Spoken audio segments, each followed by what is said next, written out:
Have you ever wondered how you would feel once your children leave home to start their own adventures? This is the reality for all parents that comes about sooner than most of us are ready for. It is called the empty nest syndrome. For married couples, they hopefully have each other to lean on during this time. For single parents, it hits a little harder because, like raising your children, you also have to do this alone. This is my reality. I suddenly found myself with all this time in the world and wondering what to do with myself. I felt a little lost, sad and unsure for a while. But, as is often the case, life has a way of pulling us back to the ground. After my ex-husband's demise, I had to sadly break the news to our children over a video call because they were away in university in another continent. Friends and family came like a flock of birds, providing comfort with their presence and kind words to me, while their university friends and some of the parent rallied round my children to comfort them. They were our pillars of strength in those early, raw days, wrapping us in a cocoon of shared sorrow and love. Amidst this whirlwind of emotions, another unexpected visitor showed up. It wasn't a person, but a presence of a different kind. Just when we thought things couldn't get worse, they did. Have you ever been trapped in a situation that was entirely out of your hands? A question that needs no answer, as I'm sure we've all had our fair share of such instances. That was the reality of my children attempting to fly back for the funeral. For me, it was the fact that COVID crawled into my home and health. The days leading up to the funeral were a whirlwind of emotions and preparations.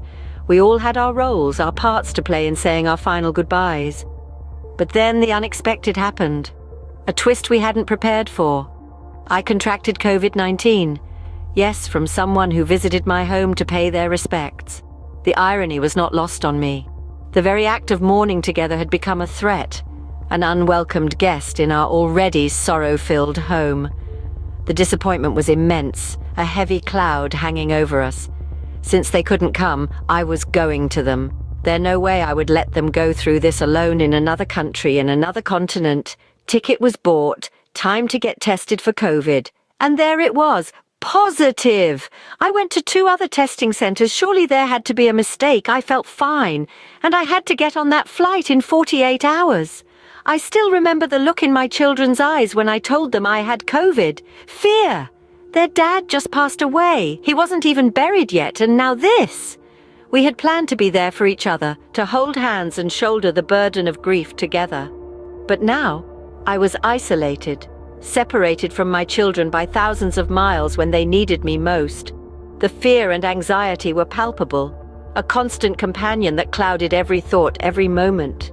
The worry not only about my health but also about my children's well-being was a weight I had to bear alone, in isolation. The frustration was tangible. I was trapped in my own home, unable to do what a mother is supposed to do, comfort her children. Guilt gnawed at my heart, adding to the already unbearable pain. I felt helpless, a mere spectator in my own life. As the day of the funeral approached, the reality of our situation sunk in. We wouldn't be there. We wouldn't be able to say our final goodbyes, to share in the collective grief, to lend and receive support from our loved ones. All we could do was watch from afar, connected only by the threads of technology and the shared pain in our hearts. It was a situation that was beyond all our control, and all we could do was wait and hope. Hope for recovery, hope for strength, and hope for a time when we could finally find closure and begin to heal. How do you find strength in the face of adversity? It's a question that echoed in my mind as I navigated the murky waters of recovery from COVID-19 and the emotional storm that came with the loss of my children's father. The journey to recovery was not a sprint, but a marathon. The physical symptoms of the virus finally rolled in and were relentless. But the emotional toll was even more daunting. I had to muster the strength to heal, not just for my sake, but for my children, who were also grappling with their own grief. Our video calls became our sanctuary, a place where we could express our grief openly and honestly. We attended the memorial, the 3 of us on conference call on various devices. It was a simple affair, filled with shared memories, tears, and even a few laughs. Healing, we learned, is not linear. There were good days and there were bad ones. Sometimes the pain felt as fresh as the day we received the news, but we persevered. leaning on each other for support, drawing strength from our collective resilience. In the end, we realized that we didn't need to be physically present at the funeral to say our goodbyes. We found strength in each other, and that was all we needed to get through. As soon as I tested negative, I flew out to my children. Our hugs did all the talking when we finally saw each other. So, what did we learn from this unexpected journey? We learned that life's trials can be unrelenting, yet they also cultivate resilience.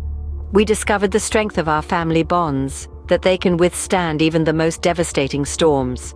We saw firsthand the healing power of time and love. Life is unpredictable, but it's how we respond to these unexpected events that truly defines us. And in our case, we chose to respond with love, strength, and resilience. Thank you for listening to our story. There's more to come. And remember, you are stronger than you think.